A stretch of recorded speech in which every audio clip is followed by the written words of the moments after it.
नमस्कार, आप देख रहे हैं स्टार न्यूज में हूं आपके साथ अभिनव प्रताप सिंह शौर्य भैया। उत्तर प्रदेश की यूपी विधानसभा की बजट की प्रमुख खबरों के बुलेटिन में एक बार फिर आप सभी दर्शकों का स्वागत है। उत्तर प्रदेश विधानसभा के बजट सत्र की सोमवार को हंगामेदार शुरुआत हुई। राज्यपाल आनंदीबेन पटेल ने विपक्ष की नारेबाजी और शोरगुल के बीच अभिभाषण पढ़ा।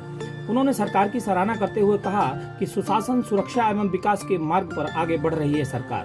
अपराध, भ्रष्टाचार के प्रति जीरो टॉलरेंस की नीति के साथ प्रदेश में शांति एवं सद्भाव का वातावरण सुनिश्चित किया जा रहा है। राज्यपाल आनंदीबेन पटेल की ओर से पूर्वाह्न 11 बजे विधानमंडल के संयुक्त सदन में अभिभाषण शुरू करने से पहले ही समाजवादी पार्टी, सपा समेत विभिन्न विपक्षी दलों के सदस्यों ने हंगामा और नारेबाजी शुरू कर दी। विपक्षी दल राज्यपाल वापस जाओ और तानाशाही की ये सरकार नहीं चलेगी जैसे नारे लगाए। प्रदेश में बुलडोजर का आतंकवाद, यूपी की कानून व्यवस्था बर्बाद, भाजपा का बुलडोजर विरोधियों की ले रहा है जान, मुख्यमंत्री की आंखों पर बंधी है पट्टी, बंद है कान, बच्चियों को नहीं मिली स्कूटी, भाजपा सरकार में खतरे में है बेटी और कानपुर देहात में मां बेटी की मौत की घटना के विरोध में नारे लिखी तख्तियां लहरा रहे थे। सपा सदस्यों के अलावा विपक्ष के राष्ट्रीय लोकदल, कांग्रेस, बहुजन समाजवादी पार्टी के सदस्य भी अभिभाषण का विरोध कर रहे थे। मुख्य विपक्षी समाजवादी पार्टी के सदस्य शंख की ध्वनि की तरह मुंह से आवाज निकाल रहे थे। सदन में सपा अध्यक्ष और विपक्ष के नेता अखिलेश यादव हाथ में एक तख्ती लिए थे जिस पर लिखा था, जातीय जनगणना कराओ सरकार, सबका सम्मान सबका अधिकार। इसी शोरगुल और हंगामे के बीच राज्यपाल ने अपना अभिभाषण जारी रखा। राज्यपाल ने 1 घंटा और 1 मिनट और 18 सेकेंड के अपने अभिभाषण के दौरान पिछले दिनों में लखनऊ में हुई ग्लोबल इन्वेस्टर समिट और राज्य सरकार की अन्य विभिन्न उपलब्धियों का जिक्र किया। इसका मुख्यमंत्री योगी आदित्यनाथ समेत सत्ता पक्ष के सदस्यों ने मेज थपथपाकर स्वागत किया। उन्होंने कहा कि वैश्विक व्यापार समुदाय से उत्तर प्रदेश को मिली उत्साहजनक प्रक्रिया के फलस्वरूप 33,50,000 करोड़ रुपए से अधिक के कुल 19,058 निवेश प्रस्ताव मिले हैं। इनसे रोजगार के 94 लाख से अधिक अवसर पैदा होने की संभावना है। राज्यपाल ने कहा कि राज्य में महिलाओं के प्रति अपराध एवं बाल अपराध संबंधी गंभीर मुकदमों के लिए विशेष न्यायालयों में विशेष लोक अभियोजकों की नियुक्ति करके प्रभावी पैरवी सुनिश्चित की जा रही है। नतीजे में महिलाओं के प्रति अपराधों में 59.1% मामलों में दोषियों को सजा दिलाई गई है, जो देश में सर्वाधिक और राष्ट्रीय औसत के 2 गुना से भी ज्यादा है।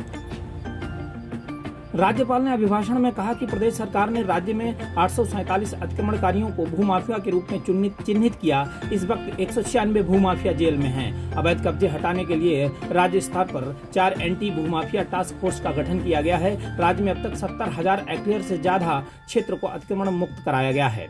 राज्यपाल ने कहा कि राज्य में आपराधिक मामलों में लगातार कमी आ रही है। वर्ष 2016 के सापेक्ष डकैती की घटनाओं में 80.31%, लूट की घटनाओं में 61.51%, हत्या के मामलों में 32.45%, बलवे के मामलों में 51.61%, फिरौती के लिए अपहरण के मामलों में 43.18% और बलात्कार के मामलों में 21.7% की कमी आई है। राज्यपाल आनंदीबेन पटेल ने कहा कि उत्तर प्रदेश में आध्यात्मिक पर्यटन को प्रोत्साहित करने के लिए सरकार की ओर से किए जा रहे निरंतर प्रयासों के लिए परिणाम स्वरूप वर्ष 2022 में जनवरी से अक्टूबर तक 24.87 करोड़ से अधिक पर्यटक आए।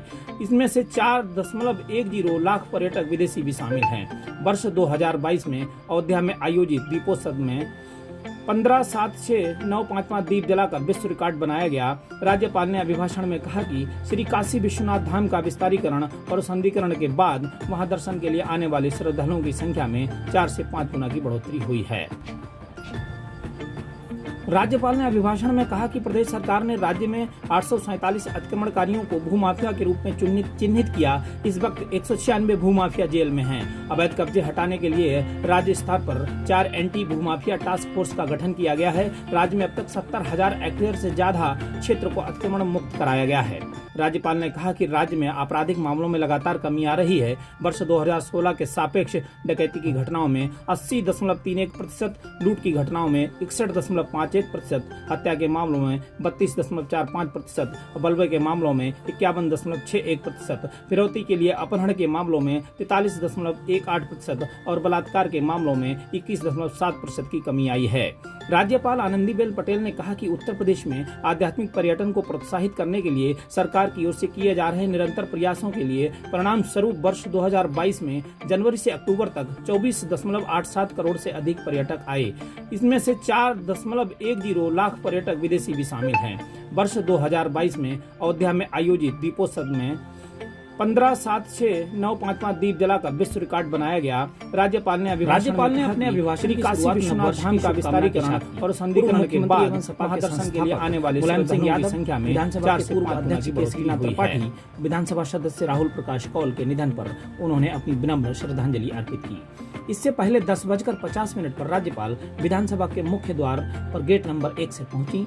वहीं मुख्यमंत्री योगी आदित्यनाथ, विधानसभा अध्यक्ष सतीश महाना, विधान परिषद सभापति कुंवर मानवेंद्र सिंह और संसदीय कार्य मंत्री सुरेश खन्ना ने फूल और पुष्पगुच्छ देकर उनका भव्य स्वागत किया। ऐसी ही ताजा तरीन खबरों के अपडेट के लिए लगातार आप बने रहें हमारे साथ स्टार न्यूज चैनल के यूट्यूब पेज पर। चैनल के यूट्यूब पेज को बिल्कुल भी सब्सक्राइब करना ना भूलें।